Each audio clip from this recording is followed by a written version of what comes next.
Maybe you need to come to my academy, Stripper Academy. In fact, let me bring a couple of our new graduates in. Hi, honey. Here at the Stripper Academy, we are looking for the complete woman. Hi. And what's your lady's name? Jamie. I'm Patty. He's looking for talent. Love one. She puts you in a fart trance. I'm just a little bit of my special love. What's that? No, Stripper Academy, away! Now you know I get paid in lap dances. We're trying to get dates. Good work. Thank you. I need to have a word with the expecting father. What?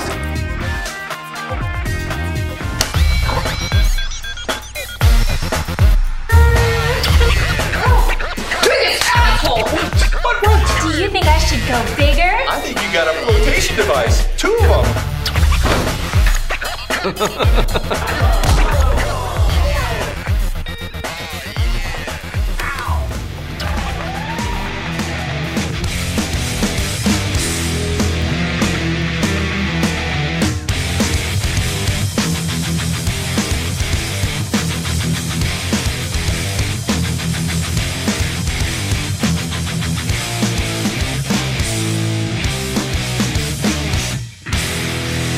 Alright gamers, geeks, and other delinquents from the outer realms, it's time for the Gamers in Beta podcast with Captain Mike M. That is a travesty of the highest order I've ever fucking seen one.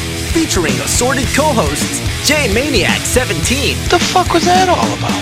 Corey Atwood. It's not my fault you guys all have shitty taste. Sean Quicksilver 3355. Well, maybe you should look it up. And Joe State. That game sucks, dude.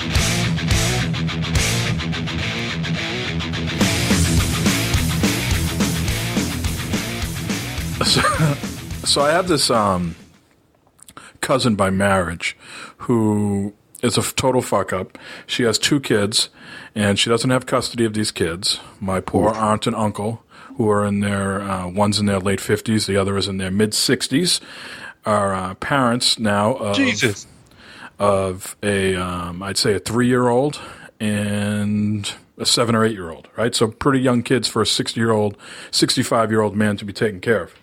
Oof.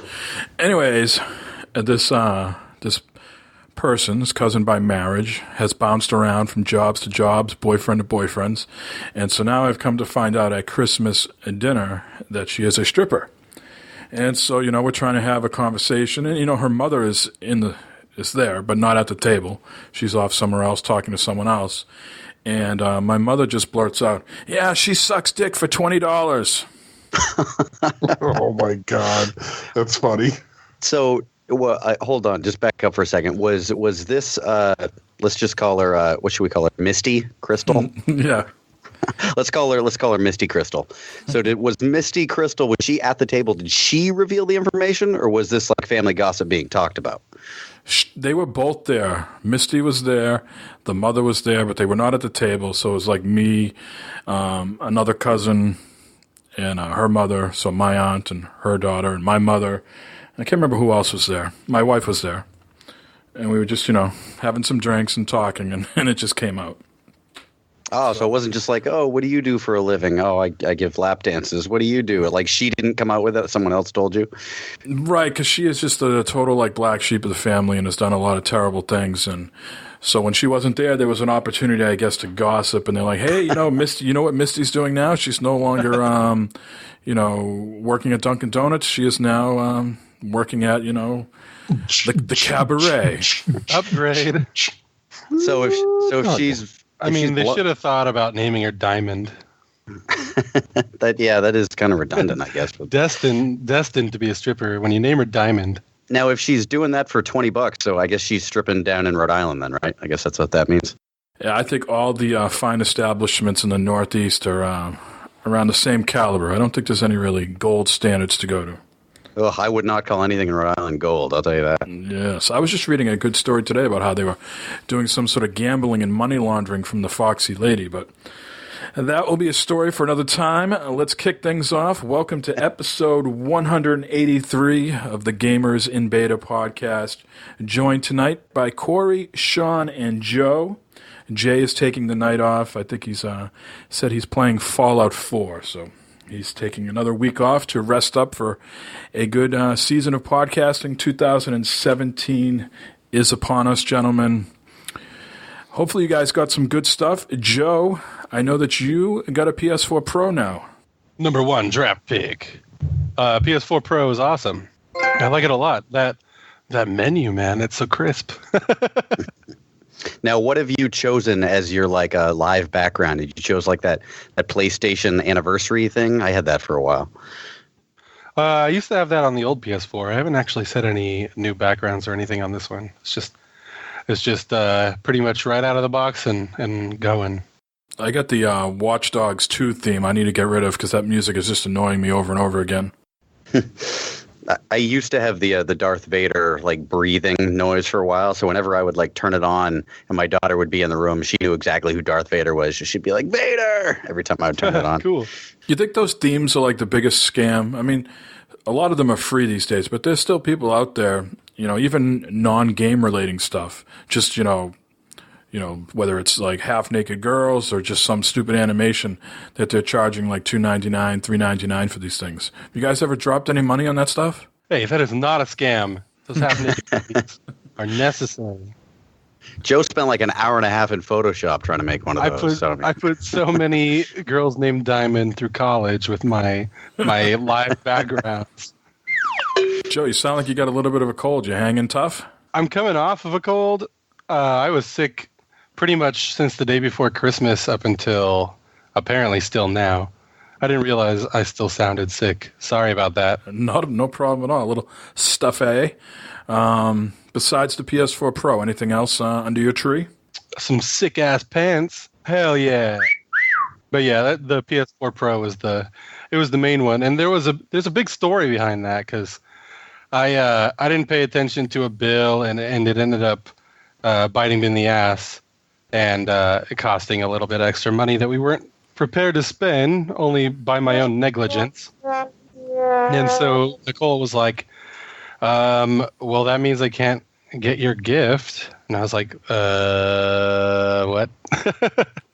And it ended up, it became this ordeal. We couldn't get it.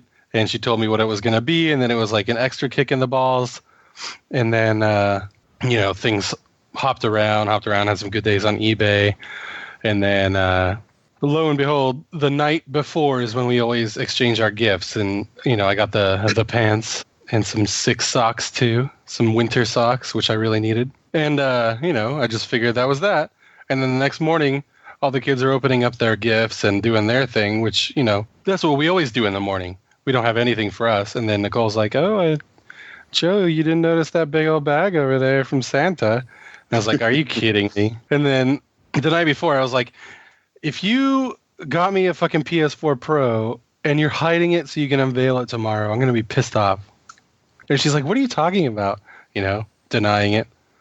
And then come this. And I was like, are you serious? And I bust open the bag and there it is. And it's like, I just hate you so much.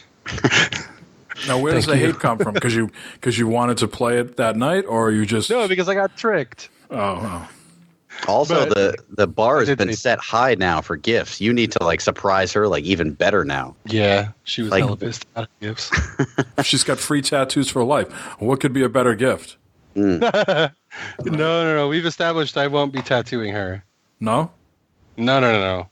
How come? She can be not a nice person, and if she's getting tattooed by somebody else, she has to reserve her grouchiness, and she can't go off on them. But if I'm the one tattooing, she's going to be complaining, and she's going to be going off on me. This hurts. What the fuck is your problem? The whole time.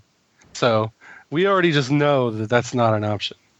See, I would, if I was married to a tattooist or dating a tattooist, I would just be annoying them 24/7. I want a new one. All right, let's go. I want something new. Color that up. Whatever I got 15 years ago, make that go away. I want something new. I know, seriously. I'd be a nightmare. Me too. See, you should have snatched up Joe before he got married, Mike. It's true. We are kindred spirits.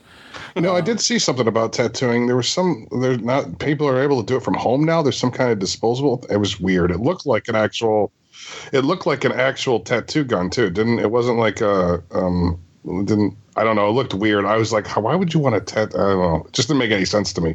But it came with all the stuff for it. So yeah, I thought I put that maybe in our instant message chat or the Twitter chat. Didn't I send that to you, Joe? Yeah, I think you put that in the Twitter chat. Oh boy. You're not just paying for somebody having the machine. A lot of my friends who tattoo are excited about it because it just means more business for them down the road. Because someone's going to inevitably fuck up their own tattoo. Right? Oh, yeah. And they're going to need to cover it up. So it's just like, hey, yeah, go ahead, But it's going to cost twice as much to get it fixed now. Totally. It's like built-in revenue. We're going to see some really fucking terrible tattoos. I can't wait. I'm game. I got 5 ordered. Can't wait. The guy that runs like the badtattoos.com website or whatever is going to have a fucking heyday in a year or two. Yes. That shit hurts. Have you ever had one removed? No, man. I don't want to. My wife's had a bunch of hers removed. Really? Well, removed to the point like when we got married, she didn't want her bad tattoos in the photos, so she got them like laser to the point where she could put makeup and stuff over them. But she didn't want them like completely gone, just to the point where, like I said, they would look acceptable in the photos. But now she has half sleeves again, so she got them. She got them, lasered down to the point where someone could easily go over them again and not have to worry about shit like that. So, did her skin all bubble up and shit? Oh, she went to a Bruins game, I think that night or the next night. And I get a text message. I just leaked all over the Bruins game. She said, like, the bubbles just exploded and just, like, ran down her arm and stuff like that. That's so gross. That's awful. Well, Joe, welcome back to the console fun. We'll hopefully hear more from you in a little bit about what games you've been playing. Yeah. Corey, how was your holiday? Did Santa treat you appropriately? I got some pretty sweet gifts. My birthday, just like Joe's, is just a few days before Christmas. So I got a shitload of gift cards for the Apple Store. So I went and got a Apple Mini 4 iPad thing, whatever the whole thing is. I got like the most expensive one because I was like, fuck it. I have a ton of gift cards. So I got like the 128 gigs. So I'm super psyched to be playing with that all the time. But the coolest gift I got, which was probably one of the coolest gifts I've ever got ever, was my wife got me tickets to go see Back to the Future at the Boston Pops. So what it was is like this super fancy, Boston Symphony Orchestra, but above them was a screen, and they showed Back to the Future on the screen while the Boston Symphony Orchestra played the score to the music. So they removed the score from the music and they played the score live, and it was so fucking rad.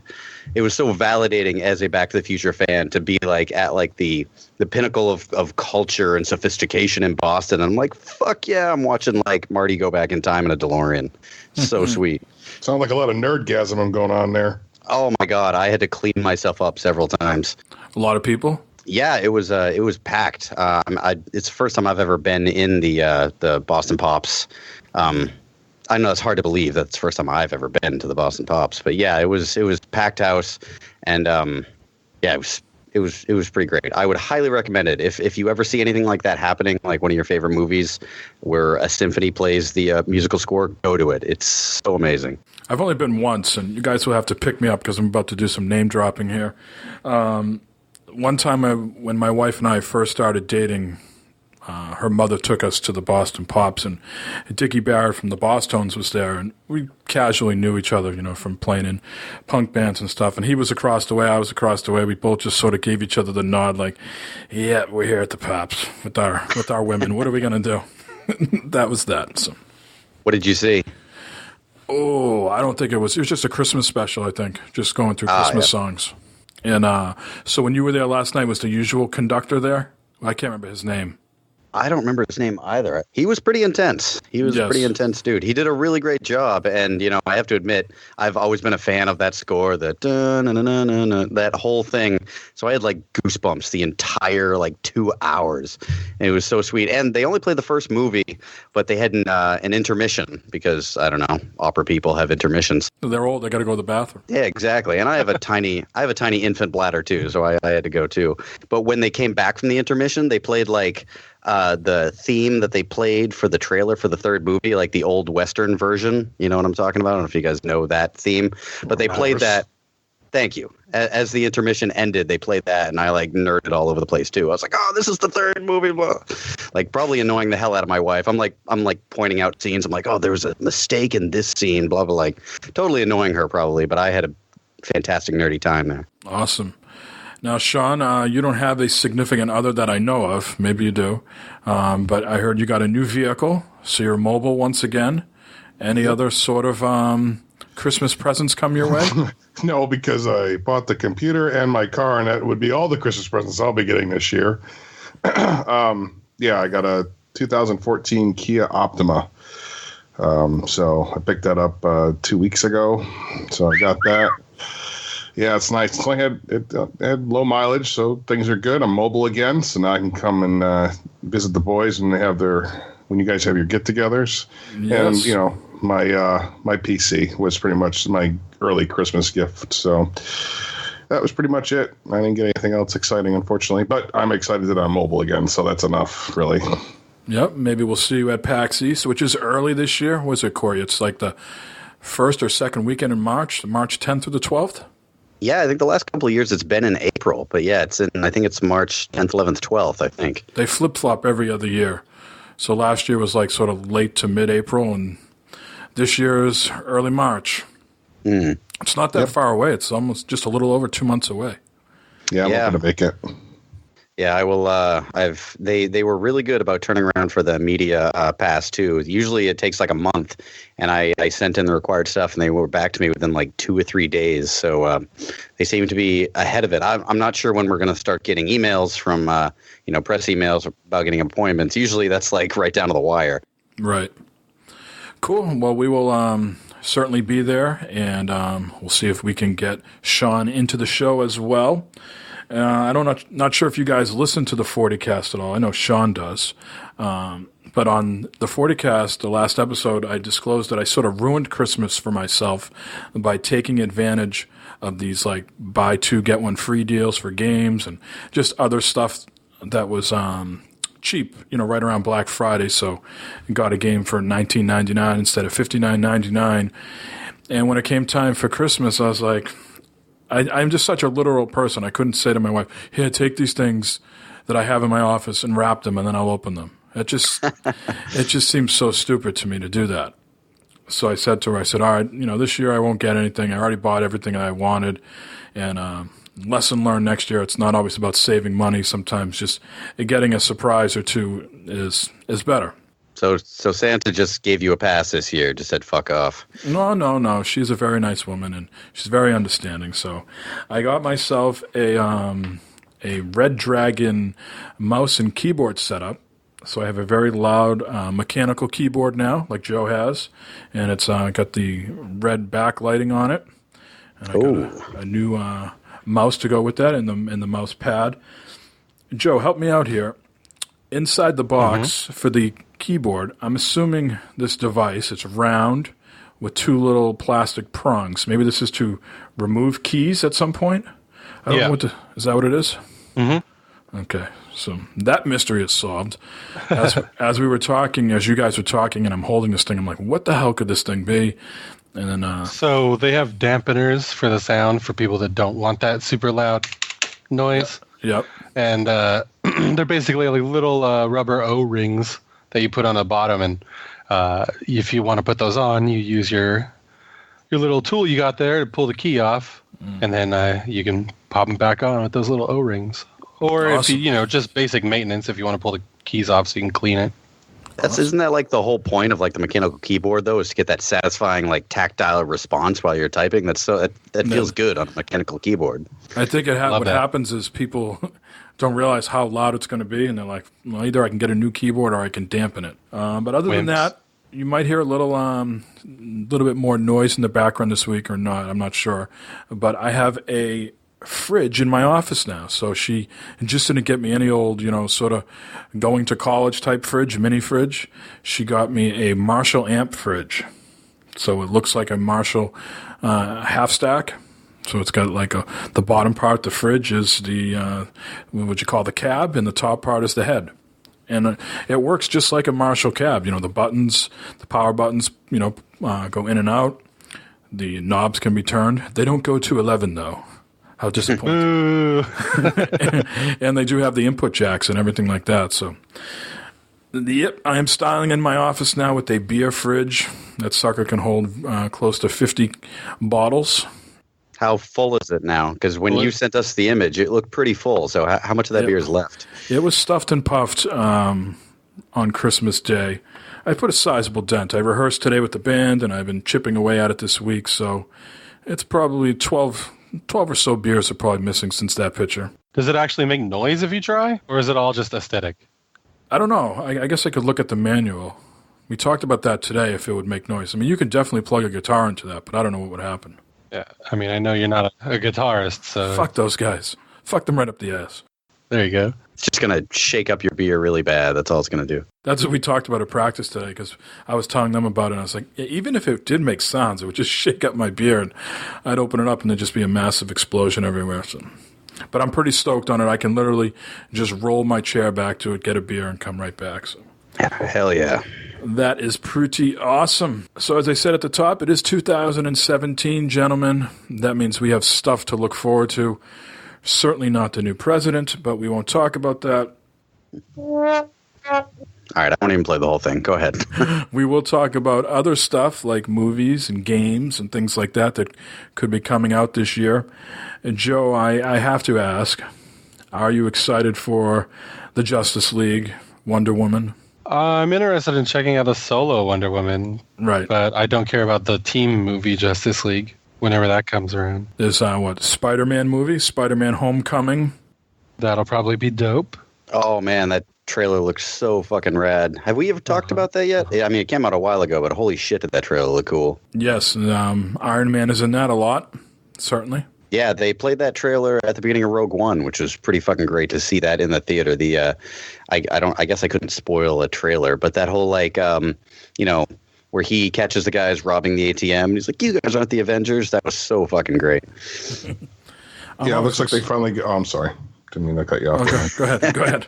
No, I was gonna say they finally got the right. They got the right Spider-Man this time. It only took them 4 tries, but they finally got it on the 4th one. So that's a good Poor thing. Toby. Yeah. Yeah.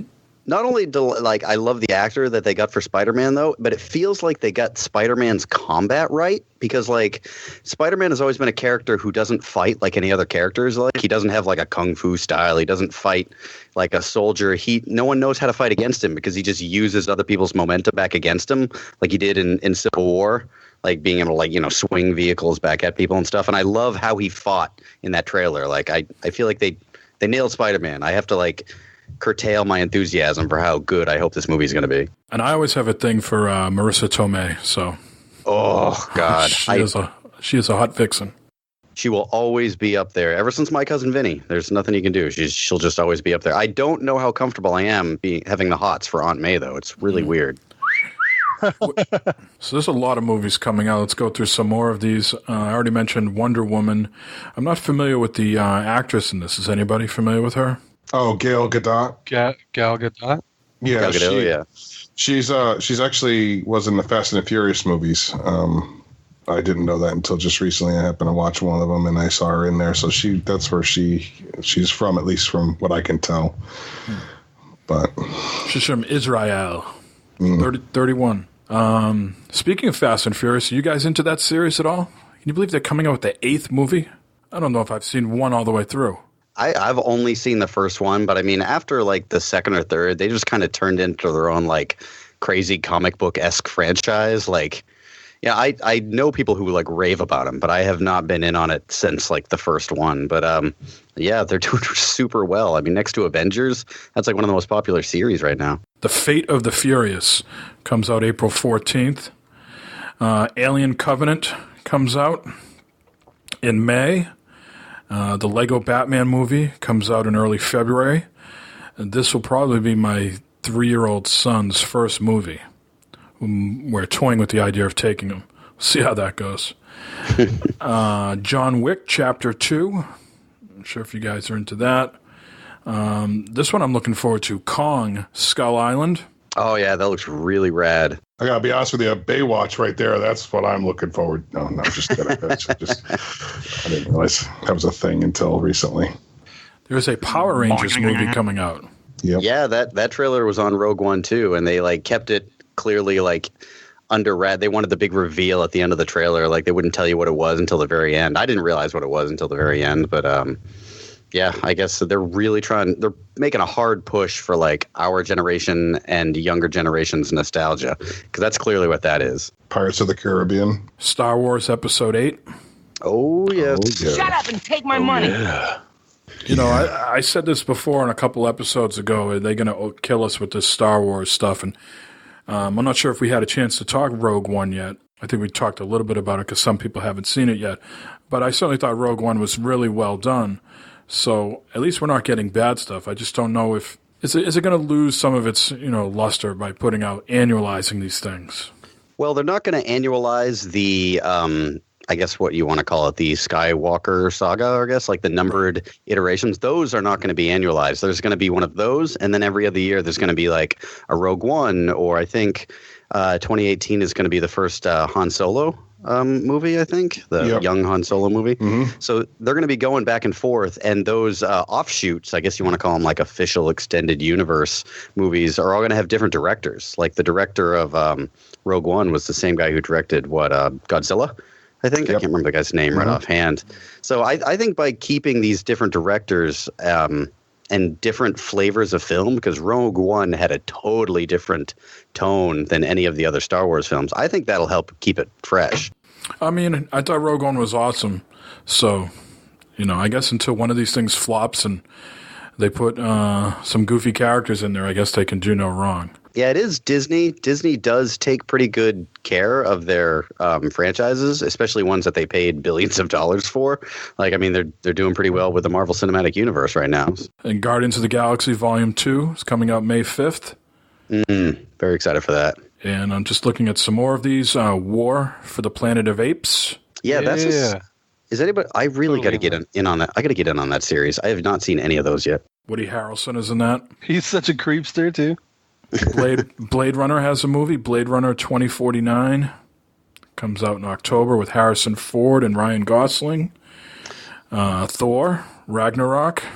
Is anybody else a Blade Runner fan here? Can I talk Blade Runner for a minute with anybody? Go ahead. Absolutely, go ahead. Yeah, dig it, yeah. Okay, all right. So no, I guess spoilers for however old the original Blade Runner is, but for that ending, they obviously left it open whether or not Harrison Ford was a replicant, right?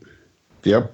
So they're going to have to address whether or not he's a replicant in this movie, I imagine. How do they not? I mean, the trailer completely alludes to that, and I feel like that was part of the allure of Blade Runner, is like, you don't know. It's up to interpretation. So, like, I'm very curious as to how they're going to address whether or not he's a replicant.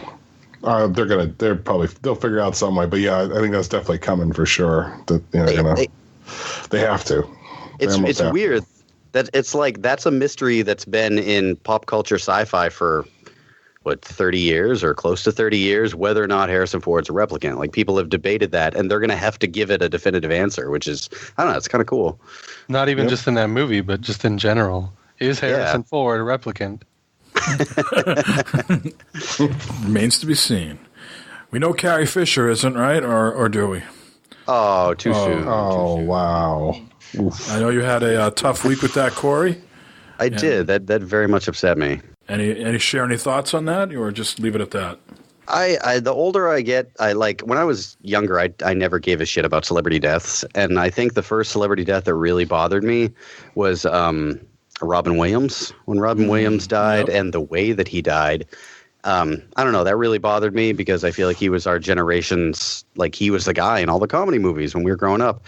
And then, of course, I've been obsessed with Star Wars since I was a child. So to see Carrie Fisher pass away right at the end of 2016, like, such a shitty year too, and just to have that happen, it just sucks. And she passed away, and like, I think 3 days later, her mother passed away. So that's even more depressing to know that a woman had to witness her child die, and then she died like 3 days later.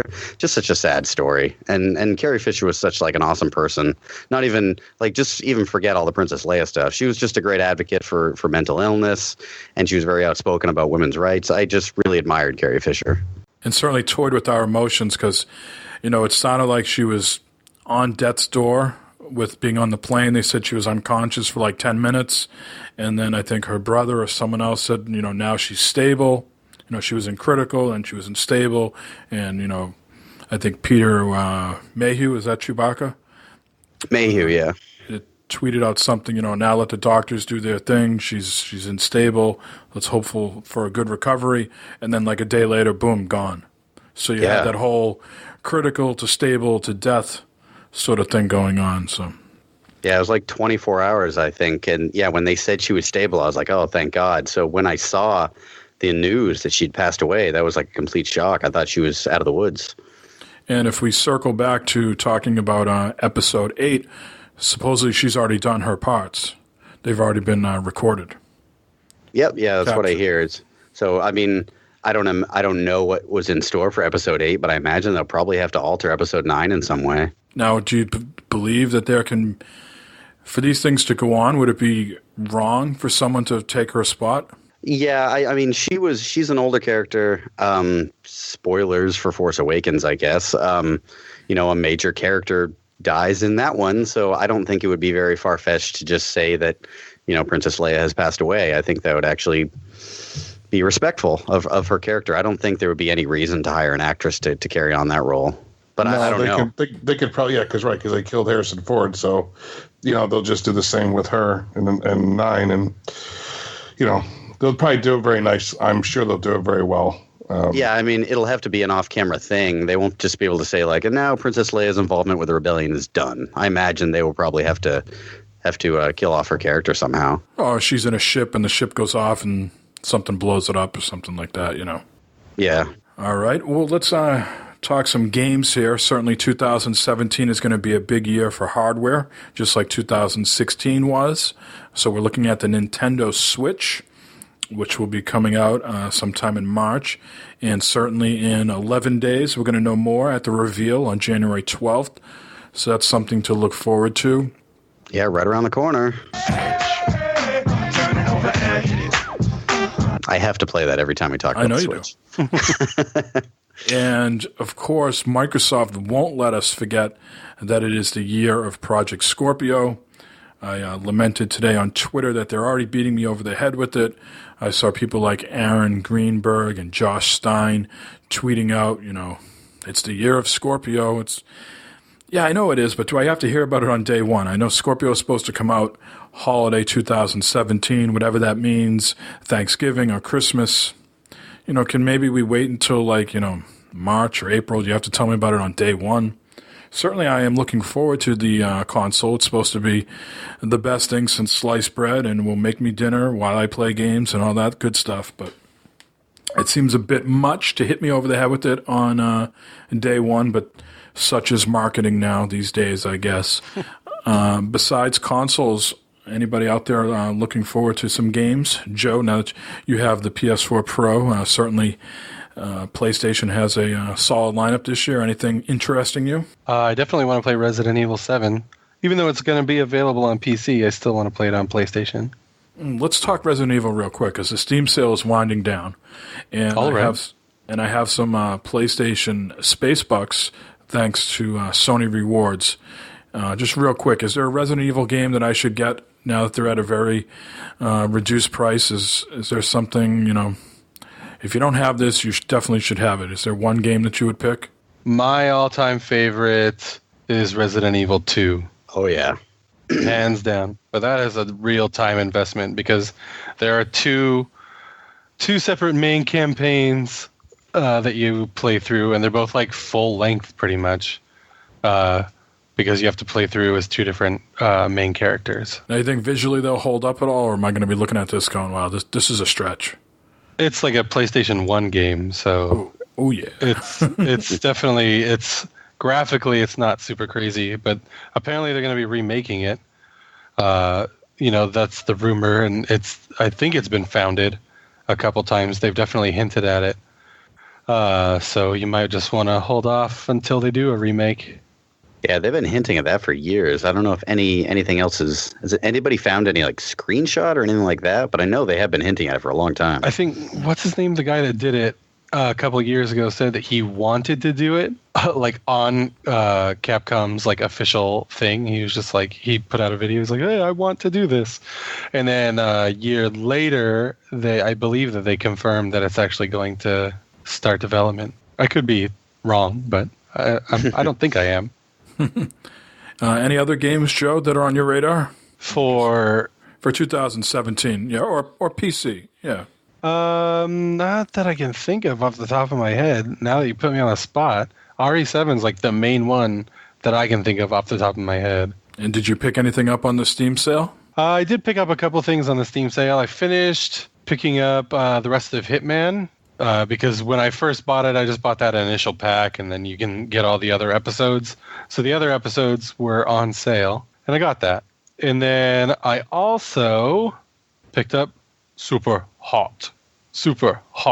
Oh, good. I'm glad you bought that because I saw you asking about it, and I was like, yes, I hope someone else picks that up so I can talk about it with somebody else. Have you beat it yet? No, I haven't beat it yet. I played through just probably about 20 minutes of it so far. Mm-hmm. It's so good, but we're not on the games part yet, so. True. What about you, Corey? Anything that you're looking forward to in 2017? I'm definitely looking forward to that Horizon Zero Dawn, dog. That game looks fucking sweet, and it's like it's the first time Guerrilla Games gets to do something that's not involved with kills or zones. So I'm pretty psyched about it. And Zelda? Oh well, Zelda. Yeah, that's a given, I guess. Wow, I'm stupid. How did I not think that? But yeah, I'm Horizon Zero Dawn comes out in a month? That's February something, I believe. February 28th. I want to say February 28th. Yep. Yeah. So that, and I'm very hesitant to believe that the Switch is actually going to be coming out in March. I really feel like it's going to get pushed back. So I don't want it to, but I'm like trying to withhold my enthusiasm for it. So yeah, Horizon Zero Dawn as far as a game goes. But yeah, I think the thing I'm looking forward to the most has got to be the Switch. I'm really looking forward to For Honor. That's a game that I think, like some games I'll talk about later in our What We've Been Playing segment, I could easily see myself playing For Honor a lot. If, of course, other people have to buy it as well, but that's something I'm looking forward to. Tom Clancy's Ghost Recon, I think is going to be really good. But what about you, Sean? Anything that you're looking forward to? Mass Effect Andromeda, excuse me, I almost said 3. Mass Effect Andromeda. I'm actually, and to go a little bit further, I have joined the Andromeda Initiative, which will give me a bunch of stuff when the game does finally release. It's something you can go and do and join and recruit yourself to it. And it goes through a lot of briefings and stuff like that, telling you about how it's going to work and what's going to happen and all that stuff. So, yeah, that's what I'm looking forward to for sure. Some other titles that are supposed to be coming out this year are Prey. Certainly, I looked at I think it's the most recent Game Informer. I read through some of that. That looks impressive. Scalebound, on the fence on that one a little bit. Injustice 2, if people are into fighting games. Crackdown 3. I know if Jay was here, he'd be saying Sniper Elite 4. He really is looking forward to that. Jay also likes State of Decay, and the State of Decay 2 is coming out. Oh, yeah, I'm looking forward to that, too. Cuphead might be coming out. Who knows? Yeah, right. And a game that I guess I'll talk a little bit about when we start our What We've Been Playing, Nier, Automata, if I could speak. Yeah, the most anime-sounding game like ever, but it's not anime, right? I mean, there's some anime. Did you play that at all, Joe?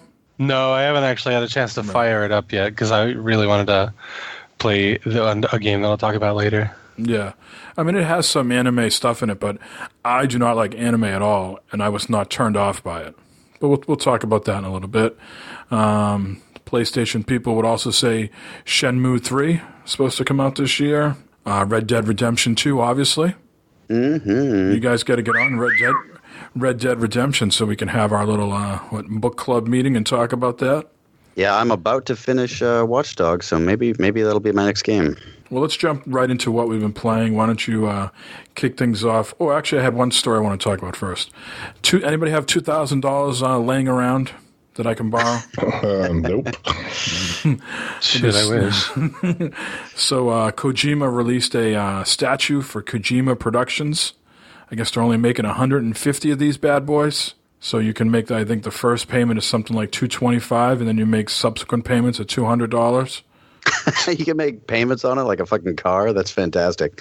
Yeah. You got to get rid of that Kia, Sean, and buy this little statue. Yeah, because that'll get me around places, I'm sure. Oh, dude, this will get you all the bitches, I'm telling you. All the bitches. It'll help you get around. Oh. So just like the game, the statue isn't coming out for a while. January, or it's between January and March of 2018. So you can pay the $2,000 all at once and not worry about it, or you can put $200 down, and then you can pay the remainder with monthly payments of $225. Wait, the statue itself is not going to be released for a year from now? Exactly. Yep. What are they coding the statue? I don't understand. Exactly. No, they're waiting for people to pay for it, and then they'll make the statues. It's 63 inches tall, and it has LED lights on the helmet.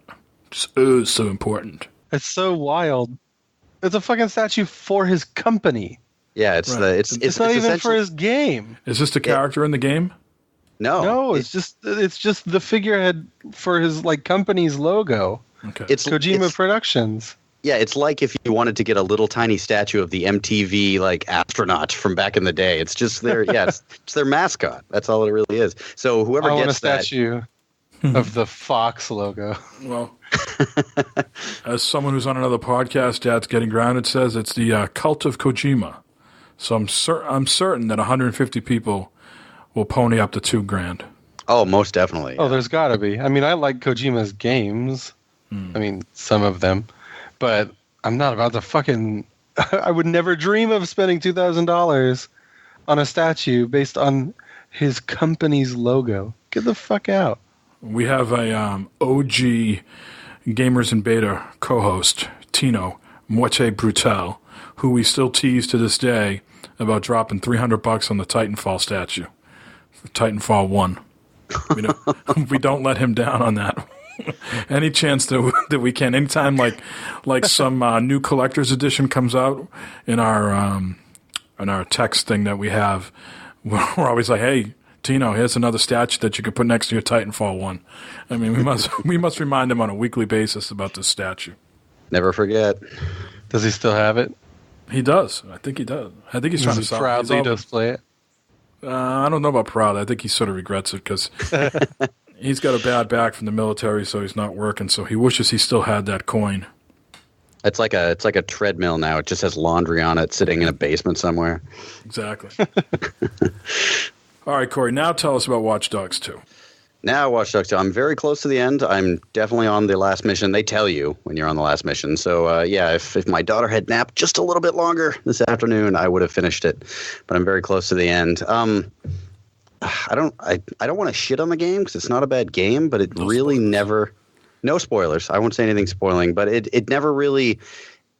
I feel like I'm just beating it because I feel obligated to beat it. It never really captured my attention that much. I don't know what it is. If I've just not in the mood to play a game about hackers, I don't know what it is, but it never really grabbed me. It's a fine game, and if you're into stealth, the coolest thing I'd say about the game is some of the missions where it autoplays some music. They'll be like, "Hey, play me something." They'll say to one of their hacker buddies. And I played 2 or 3 missions in a row where they played really fucking sweet music that made the mission much more fun. So some of the last few missions are really, really fun, especially with the songs they play.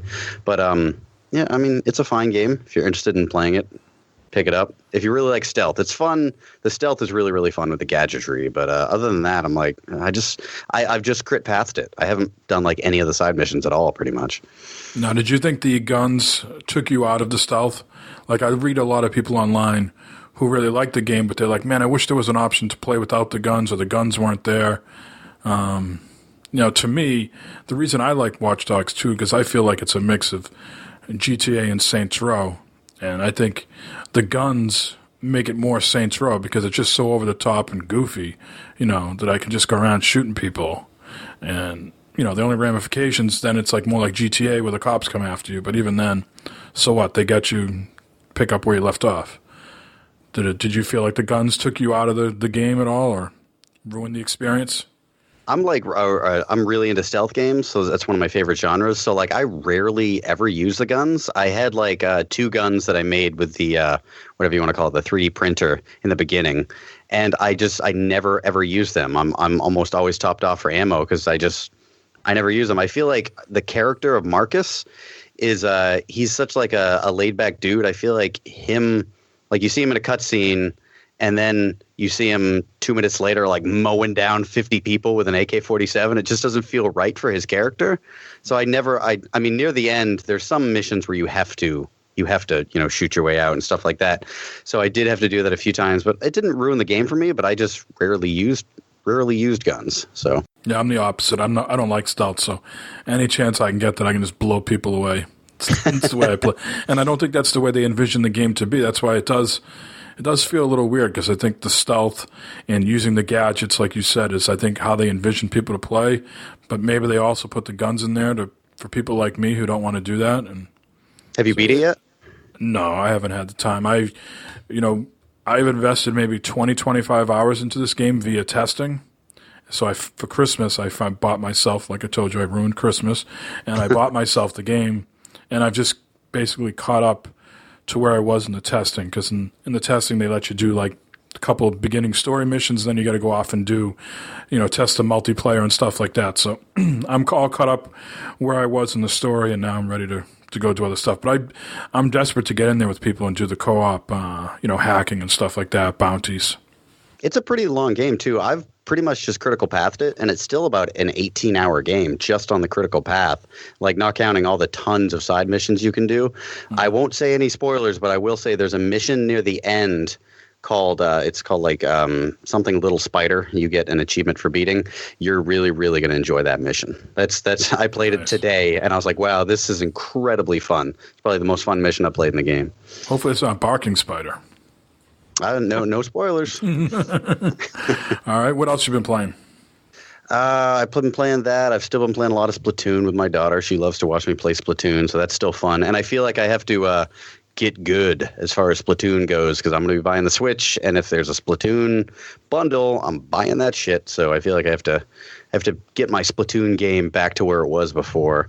So I'm playing that. And when I first bought this Xbox One 1 terabyte, I got the Rise of the Tomb Raider bundle, and it just sat there in my digital games, and I've yet to play it. The wife and I actually started playing it this week, just passing the controller back and forth, just like we did with Uncharted, and it's really good. I really enjoy it. I think it's better than the first Tomb Raider remake, because I like how they do all the crafting. So I thought you were about to say it was better than Uncharted 4, and I was ready to hit that. I was ready to hit that motherfucking hang up button, because I'm still not over our award show. God damn it, Gears 4. I would not say that. I love Drake. I love Drake. Joe. Yeah? Talk to me a little bit more about the PS4 Pro. Oh, certainly. And what have you been playing on it? First, I got to ask, Corey, when you said that you felt like you were beating it just for the sake of beating it, did it hurt to say that seriously? Because I just can't imagine you saying that with a straight face. Beating it for the sake of beating it? That describes my teenage years. Just isn't that in your high school yearbook? Isn't that all that it says in your high school yearbook? It's my quote. Yep. So, PS4 Pro, pretty awesome thing. I ended up getting $40 in PlayStation money with it. Yep. So I ended up buying Minecraft Story Mode for the boy, because he just really wanted that. And then I got Titanfall 2 for myself, because, hell yeah. I've heard so much good about it. So, sorry.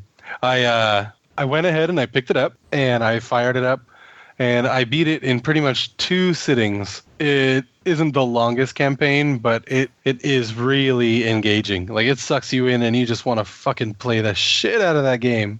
It's so fun. How long is the campaign? About 4 to 6 hours, right? Yeah, 4 to 6 hours.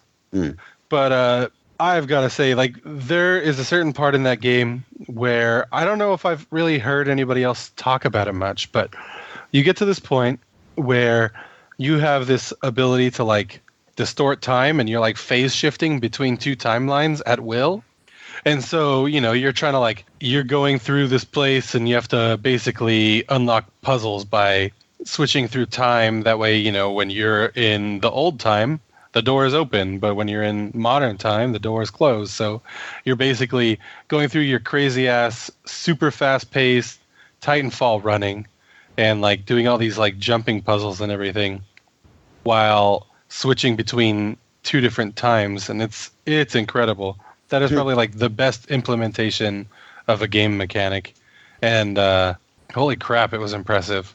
That and not only did they just add the time phase thing into it, but they implemented it so well with the way that you play that game. So it wasn't just a little bit of a gimmick. It was really put to good use, in my opinion. I don't know if it's a spoiler. It's probably why I didn't bring it up, but it's something that you're going along and playing with the game, and then you don't expect it to happen, right? It's a big shift in the game. Did you think the beginning of the game was a little slow when you're first in that factory, or were you engaged right from the get-go? When you're first in the factory, it is a little bit slow, but then it starts to ramp up, and they do some pretty cool stuff in there as well, with the automated line, and everything's kind of just tilting on its side, and you gotta hop between things.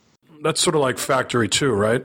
Yeah, and that got super disorienting as well. I at one point I was just I don't know if I'm looking up or down or where the fuck I am. What happens if I jump? I don't even know. But I made it through that stuff. It was pretty cool. And then did you think they overdid it with the wall running? No, I don't think so. I didn't use it on everything. I used it when it felt like it would really boost the momentum of how you play that game, and it ended up working out pretty well in my favor.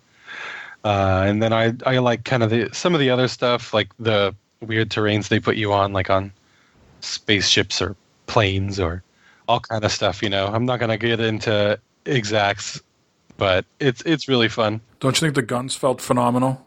The guns felt great, and the Titan feels super cool too. It's so awesome being behind that mech.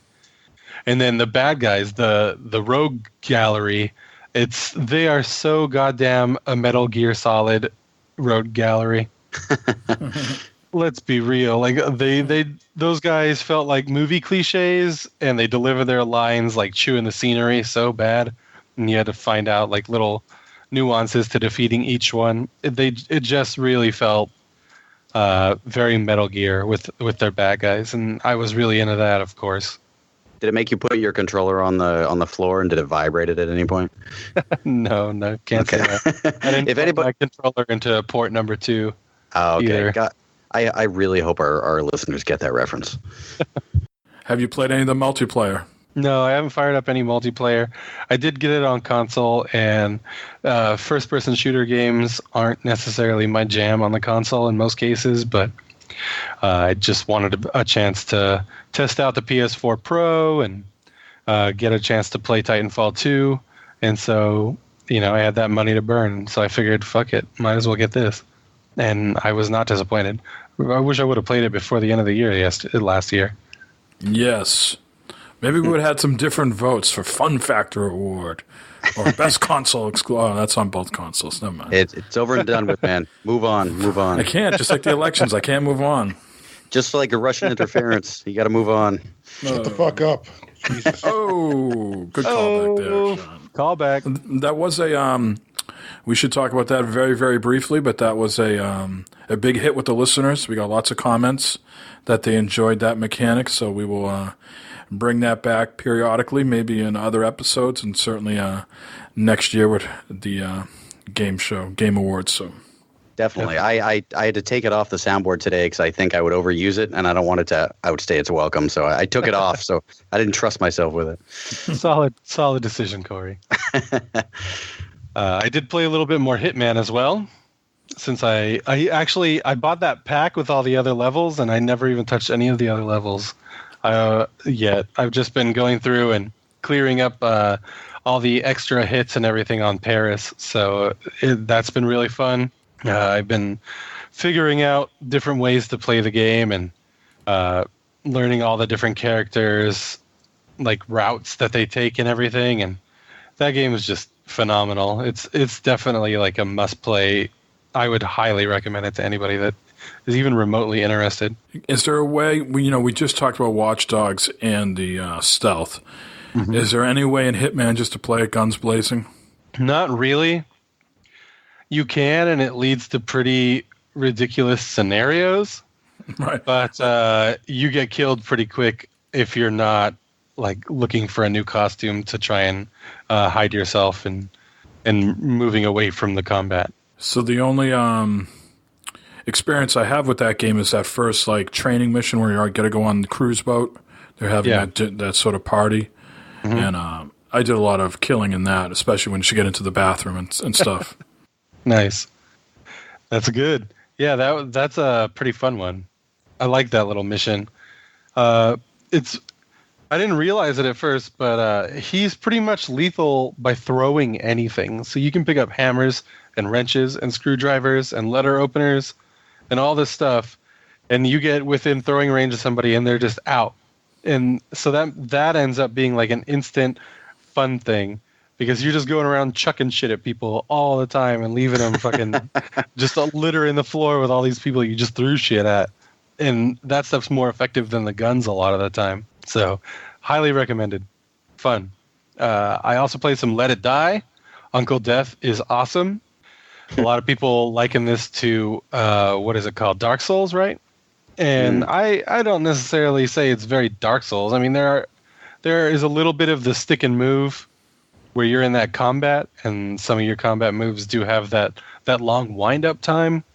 But other than that, it's not very Dark Souls. It's basically you're going through this weird tower of barbs, which is just like this giant, fucked up, super giant tower, and every level of the tower has just all these people that are out to fight you.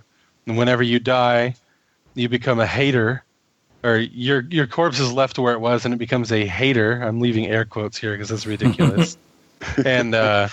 And so it's just like this automated NPC that you end up fighting, or anybody on your friends list ends up fighting. Wait, you become a what if you die? What do you become? Hater. Yeah, there you go. There you go. Thanks. And you go around, you fight NPCs and enemies, and you pick up new armor and new weapons, but they all take battle damage, so they're very limited on how long you have them. And you use a left hand and a right hand, and so you can dual handle weapons if you want. And it's pretty fun. I ended up playing probably 3 or 4 hours of it already. So it's really cool, but I don't think I've really made it that far either. Apparently there's bosses in the game. I haven't even found one yet, so we'll see. And then I just tried up a little Shovel Knight because I needed a quick download while I was waiting for these big games to download. So I just wanted something to play while I was waiting for the big games. And Shovel Knight, I never really got very far into the Plague Doctor. Like, I never even beat the first level. The game is hard, man. Like, that is like, it's like Mega Man level hard. Which, with the Plague Doctor or in Shovel Knight in general? Game in general. Yeah, just the game in general. Well, I beat the original Shovel Knight fairly easy. It's just the whole fucking thing? Plague Doctor is so goddamn hard. Yeah, the whole thing. I mean, that last thing where you have to fight all the bosses all at once, like in a row, that was a huge kick in the dick, I thought, when you first encounter it. I don't think it took me more than 2 tries. Oh, well, excuse the hell out of me. What a pro. But, fuck, I fired up the Plague Doctor, and that is the hardest fucking thing. That is really difficult. His mechanics are so much more different than the Shovel Knights. And so there's a lot you have to adjust to and try and figure it out. And he's way more aerial. And so it's fun, but it's difficult. And I might play all the way through it in preparation for that the new campaign that they announced with I don't remember what that guy's name is that they're bringing out for the new one. But I can't remember either. It's like a prequel one, right? And he's assembling the Order of No Quarter. And so I figured, well, I'm probably going to play that, even though I never beat the DLC that already came out. So the Spectre of Torment, that's what it is. Yeah, there you go.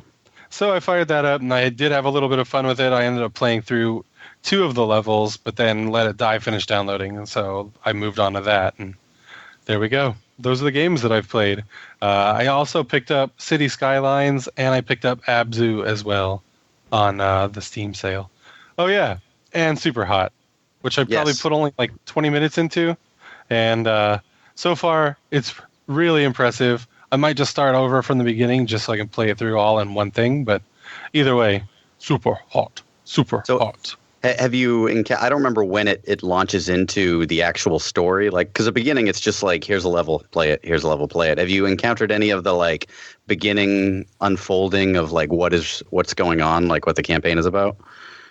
Not quite yet. I don't think I've gone through and the game glitched, and then I got a new patch, and then the game glitched again, and now I just went through and I got my very first automatic rifle. I dodged out of the way of like a dump truck, got an automatic rifle, and then yeah. So once the story, like, I didn't expect that game to have any sort of narrative, and then like a narrative starts to actually unfold where I didn't think one existed, and it's a super good one. So like once you beat the game, I want to talk about it. Nice. Is it all just based through that chat, or does it end up unveiling through the gameplay?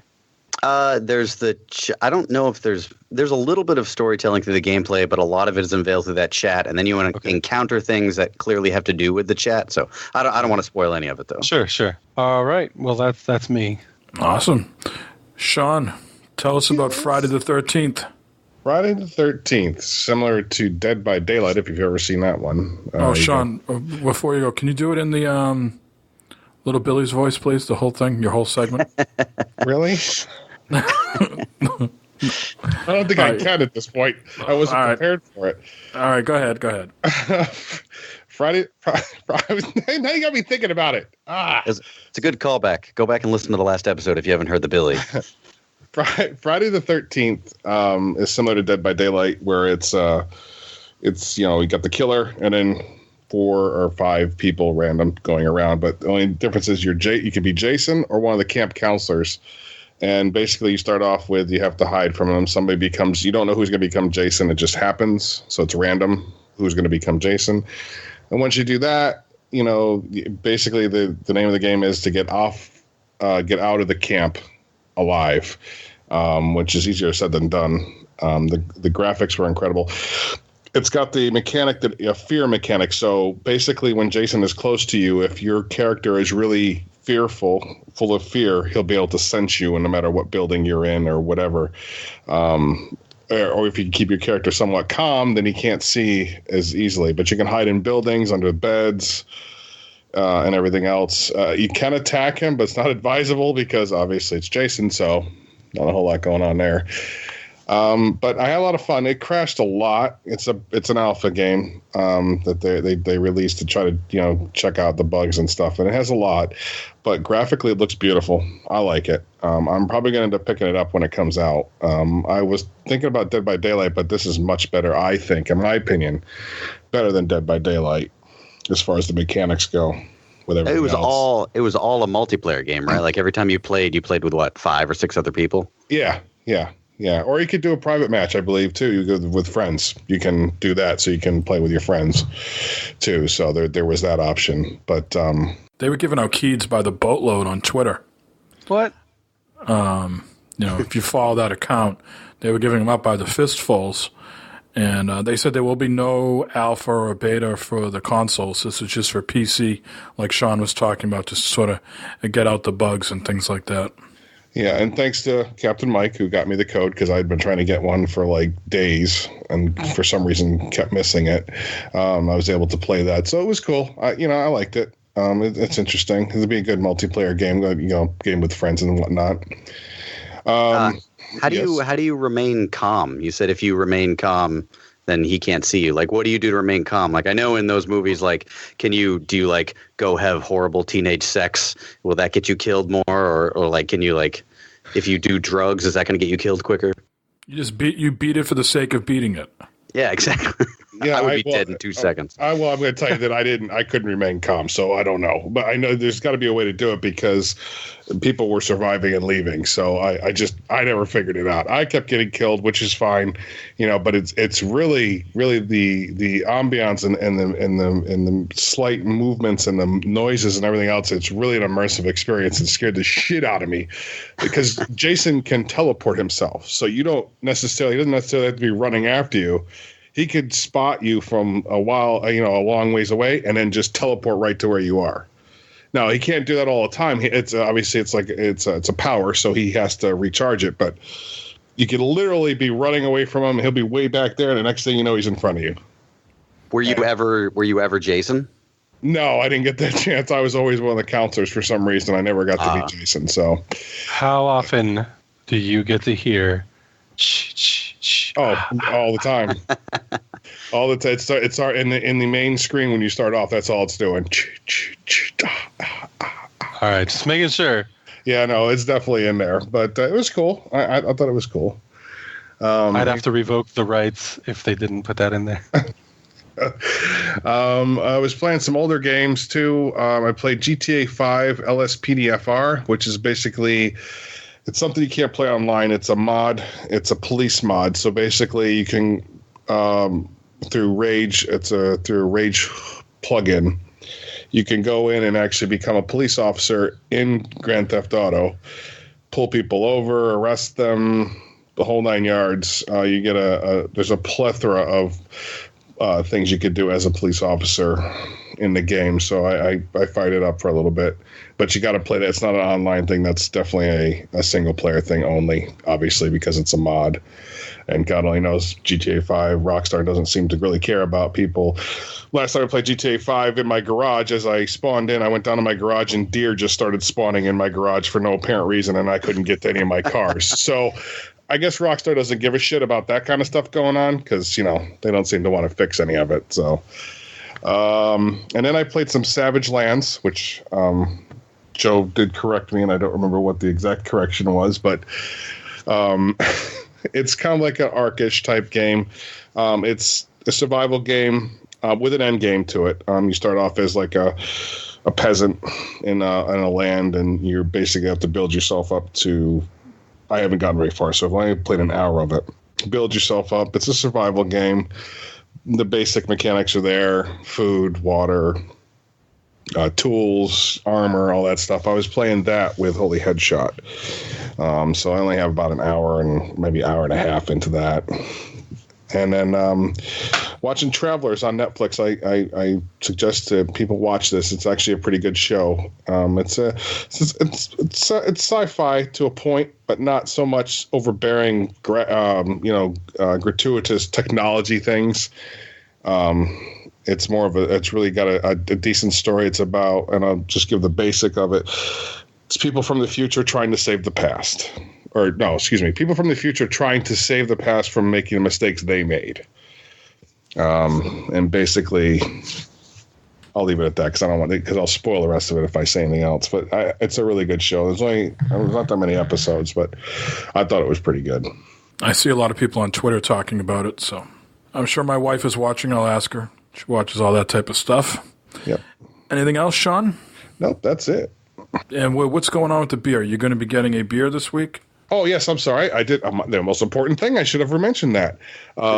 Due to Mike on the 40 cast last week, who the description that he gave, which I can't remember it verbatim, so we'll just say he said it was like sex in your mouth.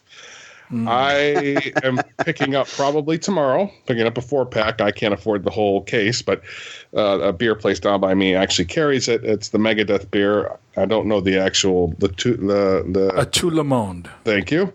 I'll be picking some of that up, based on the description that Mike gave on the 40 cast. So if you want to check that out, check out the 40 cast because I'll tell you what, you'll be buying it in a second if you hear what he said to say about it. It's a very good beer. You got to like mango though. It definitely has hints of mango in it. Anything else? Nope, that's it. All right, so my turn. I'll be somewhat quick. Before I get into the games, one present I did buy for myself for Christmas was this PS4 Elite controller. Now, are you guys familiar with the Xbox One Elite controller? Oh yeah, I've heard of it. On my radar, I guess. So this company called Emio, EMIO, have come out with a PS4 Elite controller that looks like the Xbox One Elite controller, except in the shape of a DualShock 4. So you can take the D-pad off and put the D-pad that like the Xbox One has. You can take off the thumbsticks and put other ones on. It's magnetic, just like the Xbox One. It is not cheaply made. We've all probably in times in our life had third-party controllers. Some made better than others, and sometimes you pick up a controller and right away you can tell it's like, chintzy and very lightweight and not good condition. This thing is, while it's not as heavy as the Xbox One Elite controller, it still has some weight to it. It is definitely heavier than the DualShock 4. So you say, I won't come out and say any brands, but you'd say it's better than an angry feline? Would you say it's better than that? I'm not fine. What's the brand? Mad Cats? You would say it's better than Mad Cats? Yes. Yeah, that was the name that was escaping me. Yes, their shit is usually garbage, isn't it? Oh yeah, I'm not a fan of Mad Cats.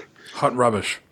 This also has the paddles on the back that are magnetic that you can program and things like that. It has the quick stop buttons on the back too for people that like to play the FPS games.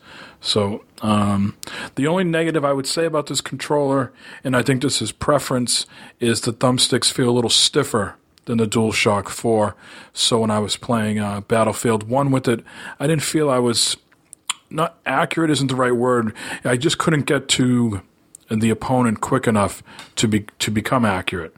Where I feel that I've grown so accustomed to the DualShock 4, I see someone, I can move my scope real quick and take them out. This took a little bit to get used to. But again, I think that's a preference thing. I'm not sure if I would spend $70 again on it, but I wanted to test it out. So there's that. So if anybody wants to pick one up, I don't think it's junk. Your mileage will vary on the thumbsticks. And the only other thing I'll say about it is there is no way to put your headset into it. It doesn't have a 3.5 millimeter jack for it like the DualShock 4 does. Other than that, it seems pretty cool. As far as games, EA really has their hooks in me right now, playing a lot of Star Wars Battlefront and a lot of Battlefield 1, enjoying both, and predominantly just playing multiplayer stuff, although I did finish the second story in Battlefield 1, which was really good. But yeah, just having a blast playing with, people like Devious Mr. Mad and Nick Games in the Mine and Jay and others, playing Battlefield 1, and then the Dad's Getting Grounded guys had a Star Wars Battlefront night the other night, and that was really cool. There was about 8 or 10 of us playing.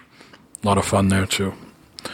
And Bastion on the Xbox One, I wanted to check that out. I'm not sure if you guys ever played Bastion, but I really like that game, and so I wanted to see it on the One, and it still holds up, still looks beautiful, still has that unique art style that I dig. Hopefully we'll finish it this time on the Xbox One. Anyone who's played that game that I know of has raved about it. I really should pick that up. Yeah, if you ever bought it for the 360, maybe you had till today to download it for free. But if you already bought it and they knew it was in your library, you could just download it for free on the Xbox One. And I already talked about Watch Dogs 2. I've been playing some of that. And lastly, I think 2 games here. Shadow Warrior 2. I've been playing that on PC. That is still a funny game. It hasn't got to the overtly funny stuff. I mean, there's a couple lines in there that make you chuckle. And so far, I'm in sort of the serious, creepy zone right now where, a lot of the enemies are coming out and they're, got some weird elements to them. And you're going into these weird underground tunnels and stuff like that they're sort of, just dark and dangerous looking. But I'm waiting for the overtly funny stuff that, that they're known for. And lastly, I played that demo that we talked about a little while ago on the PS4, Nier, Automata. And I think that's really cool. It wasn't on my radar before. Again, I'm not a big anime person, so I don't think they overdid it, at least in this demo. You play as this character. She's called 2B, and another robot. They're sort of these synthetic robots, part human, part robot, and you come across another one, and you go to this mission, and the thing for me wasn't so much the enemies that you were fighting that were compelling. It was just the different camera angles that they took you through. It was just a really different experience for me, and just a different way, I think, to look at video games and this sort of hack and slash genre and mix things up a little bit. So if you have a PS4, I would highly recommend just to download it, just from like an artistic standpoint, to see how things can be done differently. You don't always have to do things the same way. It's just, there's some unique stuff in there that I think is worth checking out. To be or not to be? Sorry, I had to do it. I apologize. Hey-o. Had to slip some J in there. I'm sorry. I want to make sure he's, Jay was on fire the other night with that Star Wars Battlefront night. Oh, my Lord, he was on fire. A lot of good stuff. Other than that, I think that's it. Looking forward to diving into some more games this year. The shame pile is well out of control. I don't know about you guys. But let's wrap this up. We just have a quick couple news items here. There is no notable releases this week that I could find. I think everything is sort of on hold a little bit. I think the first big release that's coming out this month, is the Resident Evil 7 that Joe talked about a little while ago. But let's get into some news items here. Another statue that I should tell my friend Tino about. The For Honor Collector's Edition comes with a 14-inch statue. Now, they don't want $2,000 from you. They want $220. It's way more reasonable. Yeah, I mean, they got to keep the price down. They want to get you that 14 inches. What is it with the statues this year? All of a sudden, we're starting off with statues? I mean, that's a big collector's edition thing. I think it's not even the fucking samurai. Yeah, seriously. I saw the Deus Ex one was on Amazon for $47.99 the other day. Really? Oh, shit. I gotta look at that. Yeah, see, now you like statues. So it's going to come with a lithograph, origins note, and a premium collector's edition packaging, as well as the game. So anybody who's into For Honor, and go out and pick this up. I think there's two different versions. I think there's one that you can get directly through Ubisoft, and then there's one that you can get through GameStop. And I think they vary a little bit. Windows 10 is getting a update, and it's called Game Mode. And I don't think this is just for the Windows 10 store. This could be for all the gaming you do on PC. It's going to make games run better by minimizing the resources being used running apps and other background programs while the game is running. This article on PC Games N takes the leap here that they think it's going to also work with Steam, Origin, Uplay, etc. I'm not sure if I believe that. We'll see. Only time will tell. But you would think this would just be something they would reserve for Windows 10 gaming to get people to come over and play games in their store and not the other stores. But who knows? Joe, as a PC gamer, something you could see being useful? Sure. I don't see why not. I mean, if I can limit the other resources, that would definitely be helpful. I was having some issues this last week that I thought it had to do with a hard drive failing, but it ended up just being me needing to restart my computer. So maybe some resources being saved would require me to restart less. Could you see them releasing something, though, that would make gaming more compelling on Steam and Origin and Uplay? It seemed weird that they would say, yeah, any game that you're playing on your PC, we're going to make the experience better. Don't you think they would maybe reserve this new game mode just for Windows 10 gaming? In parentheses, we assume that all your gaming is happening within our own game mode. Right.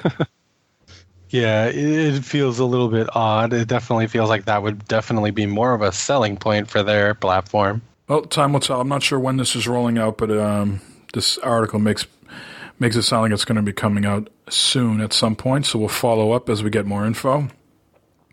And the last two articles here are the free games for January. Everybody likes free stuff. So let's see. For PlayStation Plus, for the PS4 and the Vita, this is cross-buy on the Vita, Day of the Tentacle Remastered. This is a double fine joint. Is it not, Corey? Yeah, it is. Yeah, I'm actually really looking forward to the PlayStation games that are free next month. I can't wait. I never got to play the original Day of the Tentacle, and that's kind of a gaming classic. It's the sequel to Maniac Mansion, so I highly recommend anybody pick it up if they can. I'm definitely going to. Mm-hmm. This War of Mine, The Little Ones, is going to be on PS4. I've played a lot of this War of Mine. I haven't played the update where they have bring in children and stuff like that, but that is a game. I'm not saying it is as dark or pull at your heartstrings like that Dragon Cancer, but certainly it's very grim. So. It looks it, yeah, especially with the little ones. I've come very close to purchasing this War of Mine, the little ones, like several times, like hovering over the purchase button, and I've been like, maybe I'll pick it up in a little while. So I'm super excited to see if this is free, because I'm going to be all over that shit. It does look very, very dark, and it's got like a whole like survival mode to it. So two things that intrigue me. For the PS3, we have Blaze Rush.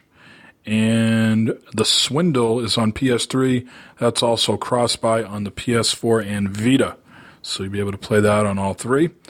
For the Vita, we have Asken 2. And we also have Titan Souls on the Vita, which is cross-buy on PS4. Now, Titan Souls is a very punishing game. I'm not sure if you guys have played that or not. That's a little Dark Souls-ish as well. And that's a Devolver Digital game. So a buddy of mine is a big Dark Souls snob, and he's excited for Titan Souls. Let's see. Lastly here, let's talk about the games that are coming out free for the Xbox. From January 1st to the 31st, you'll be able to play Death Trap, World of Van Helsing. Now, if you guys have ever played the Van Helsing games, this is not what they are. The Van Helsing games are more like Diablo-esque type games. This one here is more about puzzles and tower defense. Really? I did not know that. Let's see. From January 16th through February 15th, it's Killer Instinct 2 Ultra Edition.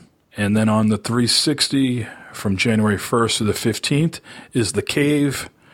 And from January 16th to the 31st, it's Rayman Origins. The Cave, another Double Fine joint. So you're getting Double Fine games on both platforms. I highly recommend The Cave, too, if you like adventure games. Yeah, me too. The Cave is super good. Mm-hmm. And, of course, those are backwards compatible as well. So be able to play those on the Xbox One. That's all the news I had for this episode, gentlemen. A little light right after the holidays. I imagine things will be picking up this week, so we'll have more news in subsequent episodes. But that's all I had. Any sort of plugs or shout-outs, Corey? I have a new article went up for New Year's, right in time for New Year's. It was New Year's resolutions for gamers that went up on Big O Games, where I am a features writer. So if you think New Year's resolutions are stupid and you like video games, go read this, because this is a resolutions worth keeping. So you can find that at bigogames.com. Follow Big O Games on Twitter, Instagram, and Facebook, because I'm their social media manager, and I said so because that would be awesome. And that's about it for me. Follow me on Twitter at Catwood, and if you got tickets to PAX, you should come hang out, because we'll drink beers with you. Yes. How about you, Joe? I think that Friday the 13th is right around the corner. That's next Friday, not this Friday. Mm-hmm. So I'm working on doing some sick Friday the 13th tattoo deals. So if you're in the Pacific Northwest, come get tattooed for cheap and get a dumb little thing. That reminds me, I think you texted us about looking. I don't think I ever responded to that. Is it too late to do that? No. All right. I'll have to dig through that message. I think I had a busy or tumultuous day. Yeah, that's understandable. Friday the 13th is, of course, like the unlucky day or whatever. So tattoo artists always do like flash sheets with little unlucky stuff on there. Sneak peek on mine, I'm going to have the cover of Madden on my flash sheet. Because of the Madden curse. Nice. That's pretty cool. Now, are these $13 tattoos or shop minimum? $13 tattoos with a mandatory $7 tip. So basically $20. And that's the intern special. If like the regular guys there were doing them, are they the same price as well? Or are they more? I think that's the general price. I'm not sure. Ryan, the guy that's teaching me, he like won't do tattoo specials like that. But the shop owner, Keith, he usually rocks a pretty sweet Friday the 13th sheet. Nice. Awesome. Anything else, Joe? No, that's it. Well, again, happy to have you back on the PS4. Must feel good. We'll have to get some gaming time in soon. We talked offline about getting some time in with Rainbow Six Siege and our new buddy Mafia Thug on Discord. Yeah, but mine's going to be on PC because that's where I have mine. So, but I can go both ways, Joe. Anybody that wants to add me on PSN, it's Mr. State. Yes, and MR State. MR State. Shout out to our new Discord pal, Mafia Thug. And don't know how he does it, but he says he's got, 11 kids and like 4 grandchildren. And almost all of them are girls, he said, too. Yeah, and he's only 37. So this is... Damn. I think there was a Brady Bunch situation going on there, he said. Is he Mormon? Holy shit. Don't offend the man. He just became our friend. Come on now. No, I'm just saying he has sex a lot. I'm proud of him. All right. Sean, how about yourself? I just need to shout out the Rated Arc podcast. That's where I talk all Arc and nothing but Arc because I can't talk about it here because I don't want to draw anybody away. Shout out to you guys for a good start to the new year. I'm looking forward to getting a chance to hopefully meet up with you at PAX. One way or the other, I'll be there. I just don't know if I'll be able to get in the show. And that's pretty much it. Awesome. Well, I want to shout out Jay. Certainly missed tonight, but understanding with the holidays, he felt take an extra week off was appropriate, so that's perfectly fine. We will talk to Jay on upcoming episodes, I'm sure. And thanks again to all the listeners from 2016, the last couple shows. The numbers have gone up greatly over the last days. Hopefully all those tweeting out the awards and things like that help. So, again, thanks for listening. And, I'm not sure what the schedule lies for the next couple weeks. I'm starting a new job, and I got some weird hours coming up. But hopefully we will deliver you shows as usual, but things might change a little bit just for a few weeks till I get settled in this position. But, Sean, why don't you do us the favor of being Jay? All right. So, same beta time, same beta channel. Jay, we look forward to seeing you on the next show. See ya. Well, we come up from the gutter, the wrong side of the tracks. Yeah, we come up from the gutter, wrong side of the tracks. You know the music brought us out, babe, and we ain't never been back. 'Cause we went city to city, all around the world. Yes, we went city to city, all around the world. You know it never looked like enough, honey, even after 30 years. 'Cause we come blazing like a shooting star, and we light you up real good. We come blazing like a shooting star, and we light you up real good. We're gonna hit you like a flash of lightning, just like a bad boy would. Make your name.